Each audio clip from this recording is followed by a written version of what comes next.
Bonjour à tous et bienvenue sur Train Passion. Aujourd'hui donc on continue la personnalisation de notre Renault JN 90 et on attaque vraiment aujourd'hui dans le vif du sujet avec le weathering.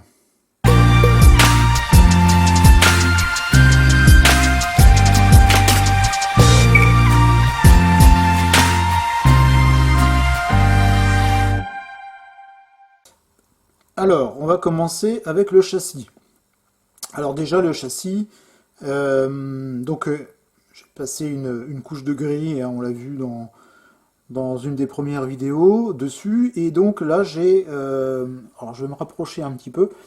J'ai passé un dry brush de Humbrol Mat 64 pour créer des zones un petit peu plus claires, sachant qu'avec le traitement qu'on va effectuer maintenant, on va réassombrir un petit peu le châssis, mais si on veut avoir des nuances intéressantes, c'est bien de venir rééclaircir pour pouvoir refoncer derrière.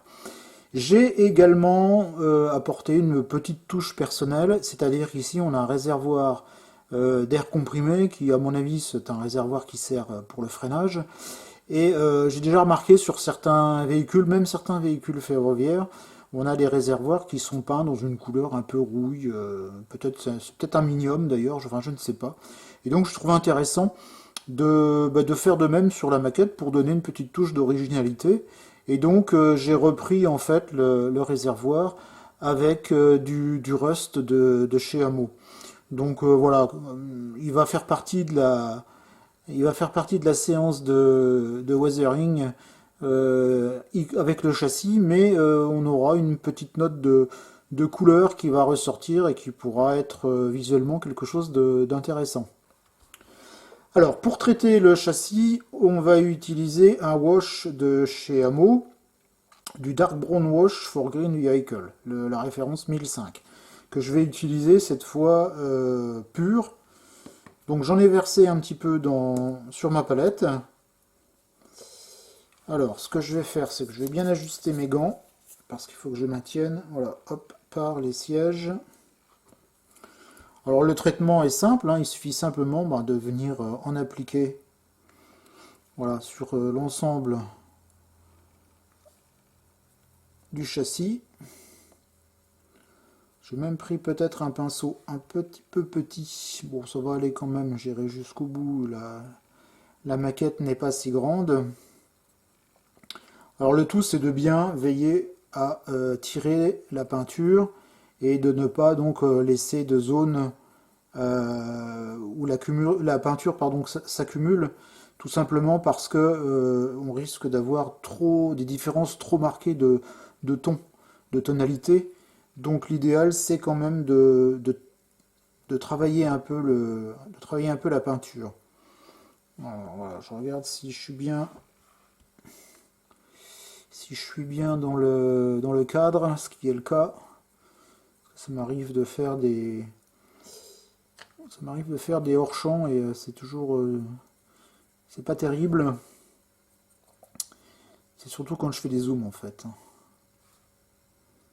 Alors ici, aux alentours, autour des feux, je vais forcer un peu la dose. Je viendrai renettoyer après. Voilà.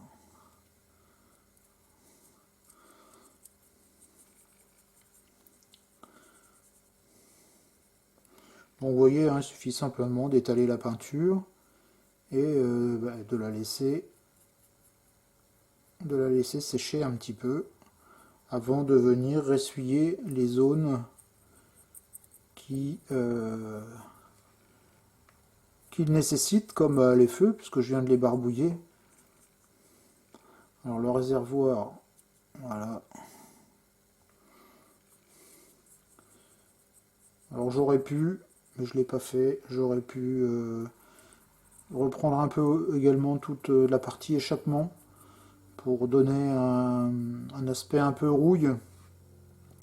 Mais comme à la fin je vais passer une petite couche à l'aérographe de poussière, bon, je pensais que c'était pas forcément utile, d'autant plus qu'on ne va pas voir grand chose. Donc c'est pour ça que je l'ai laissé tel qu'il est. Hop, je vais m'occuper de la calandre, maintenant de la partie avant.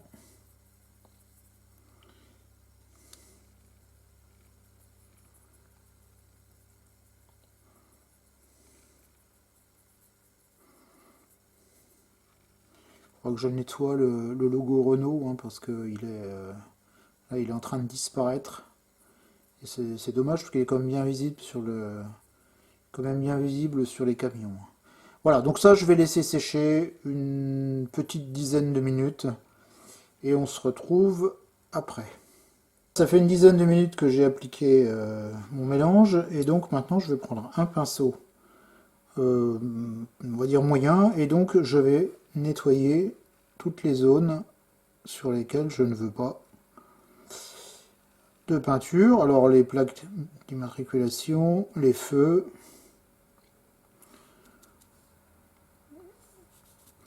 et je ressuie tout doucement de façon à enlever la peinture qui se trouve sur les reliefs pour faire ressortir l'effet que j'avais créé précédemment avec le dry brush. Alors je vais plutôt me concentrer, alors, je vais mettre là de façon à ce que je ne sois pas en hors-champ.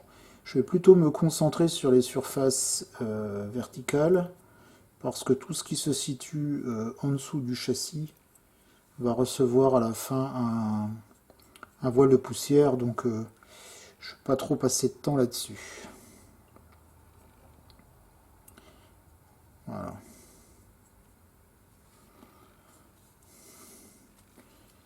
Alors je me concentre aussi sur les ailes, les marchepieds.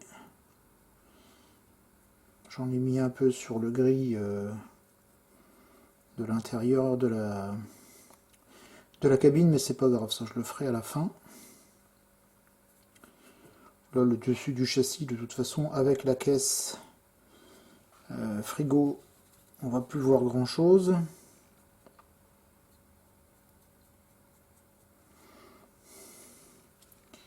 Un petit coup ici sur les ailes.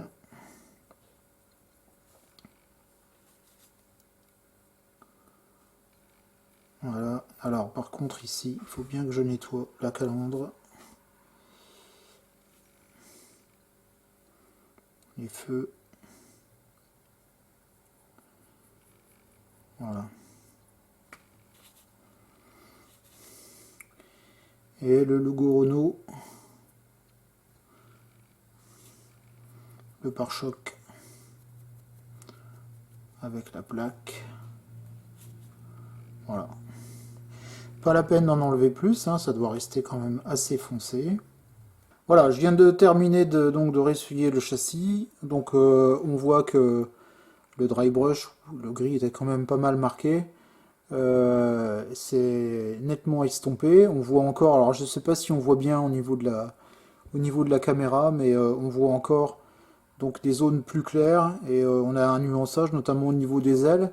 Et donc c'était en fait l'effet recherché, hein, donc pas forcément quelque chose de trop marqué, mais voilà pour l'avant, mais quelque chose de un effet qui ne soit pas un effet totalement plat, mais où les ombres et les reliefs sont quand même un peu marqués. Alors je vais laisser sécher le châssis au moins 24 heures. De toute façon, j'ai d'autres choses à traiter avant de terminer. Et notamment, il reste l'intérieur de la cabine. Alors, pour l'intérieur de la cabine, je vais utiliser ce que je vais utiliser pour traiter le reste des éléments, c'est-à-dire un jus de Industrial Heart Abteilung 092. J'en avais déjà parlé, je l'avais déjà mentionné dans la vidéo de patine de l'interfrigo, enfin du frigorifique Bravois. C'est un peu ma teinte passe-partout, j'aime bien l'utiliser, notamment sur le blanc, parce que c'est une teinte qui est à la limite entre le brun et le noir, avec quelques très, très légères nuances de vert. Et je trouve que ça va très bien, ça se marie très bien, notamment pour l'utilisation des blancs. Donc je vais réaliser un jus de peinture, je vais traiter l'intérieur de la cabine, Et par contre, bon, ça je vais pas le capter parce que ça n'a pas vraiment d'intérêt, mais je vais utiliser exactement la même technique pour la caisse qu'on va voir juste après. Alors pour la caisse, avant de passer à l'application du jus, je vais créer quelques écaillures, notamment au niveau du bas ici, puisqu'en fait cette zone est soumise à agression, je dirais, donc lors des mises à quai ou des chargements, déchargements. On a souvent possibilité que cette zone soit contrainte par les chariots élévateurs, etc., etc. Donc je vais, je vais faire une série d'écaillures, bon, notamment à ce niveau-là, plus je pense un petit peu au niveau du bas de caisse, mais très, très peu, hein. Ça reste quand même un engin civil, donc qui est en relative bon état. Alors je vais prendre ma palette qui commence à être pas mal pleine, et donc là je vais utiliser par contre du chipping de chez Amo, la référence 0,44, donc c'est une acrylique, hein, que je trouve plutôt sympa pour ce genre de travail. Je veux pas quelque chose qui tire sur les teintrouilles. Je préfère quelque chose qui reste sur de l'acier non rouillé mais écaillé. Alors je vais utiliser aussi un petit morceau de bande cache pour délimiter la zone des portes, puisque je ne veux pas pour le moment euh, avoir trop de chips sur les portes. Voilà.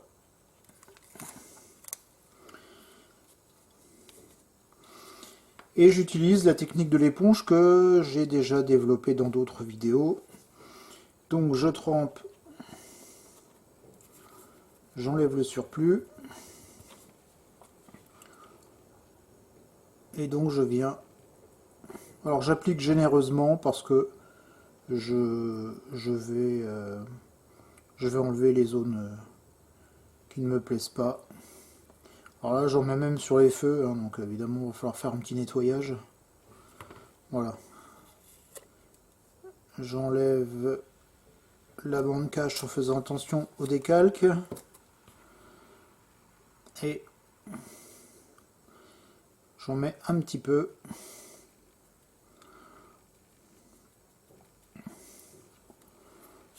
Notamment sur les côtés.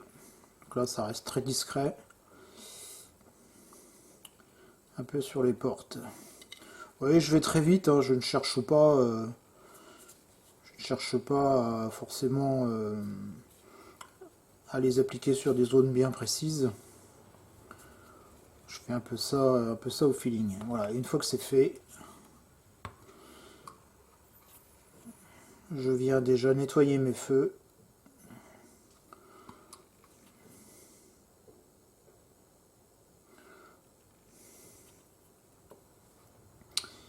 Et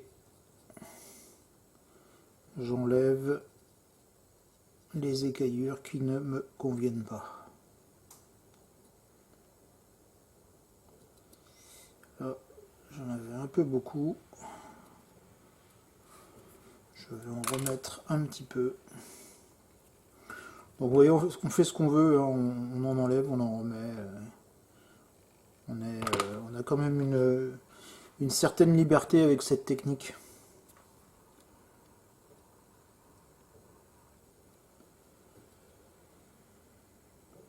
La peinture de base est vraiment, vraiment très très lisse, hein. J'en avais parlé quand j'ai posé les décalques. Je ne sais pas ce que c'est comme peinture, je pense que c'est une acrylique, mais elle est vraiment très très très lisse.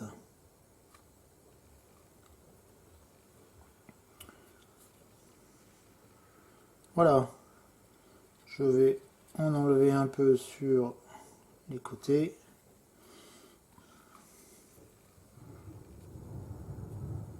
Ah, je sais pas si vous entendez, mais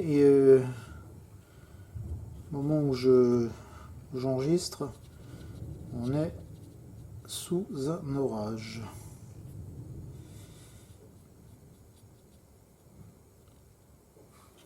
Voilà. Là, je vais laisser les coins. Je vais en rajouter un petit peu ici, voilà.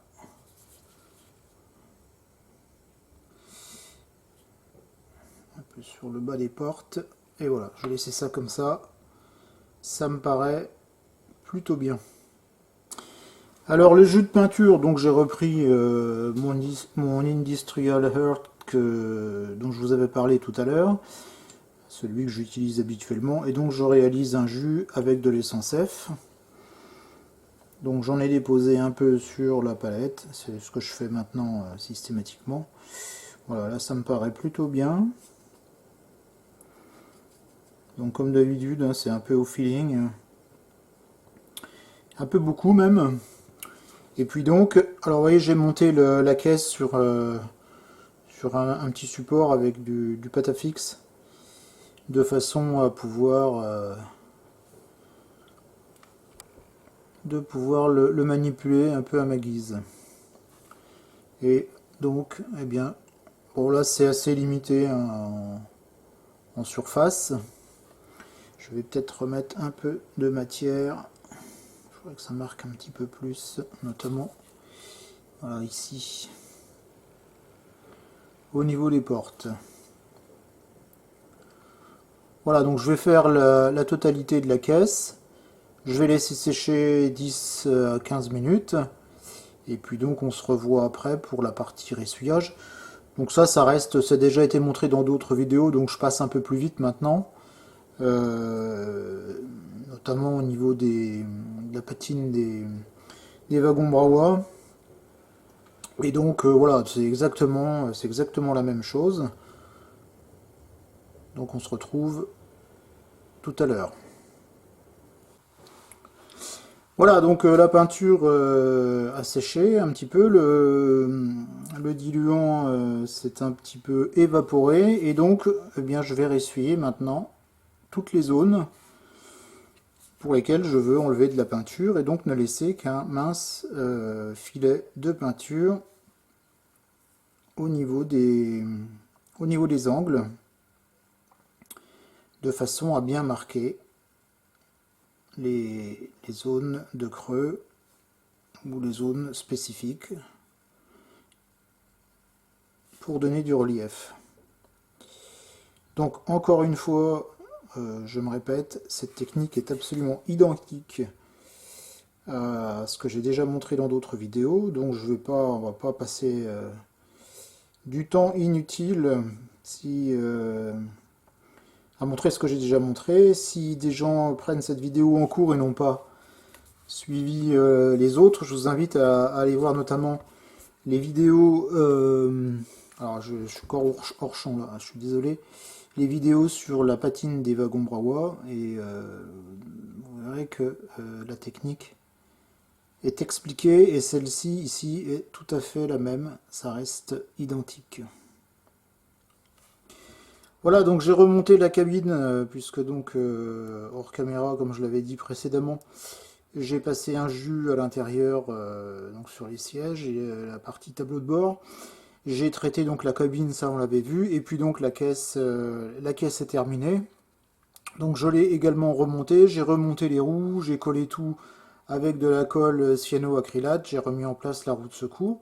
Donc à ce stade, il ne reste plus que quelques finitions et un empoussiérage.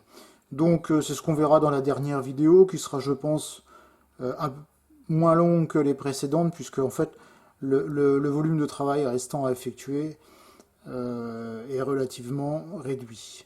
Voilà, donc j'espère que vous avez pris plaisir à suivre cette vidéo, et puis je vous dis à la prochaine pour la fin, la suite et la fin de cette patine et de cette personnalisation de ce Renault JN 90.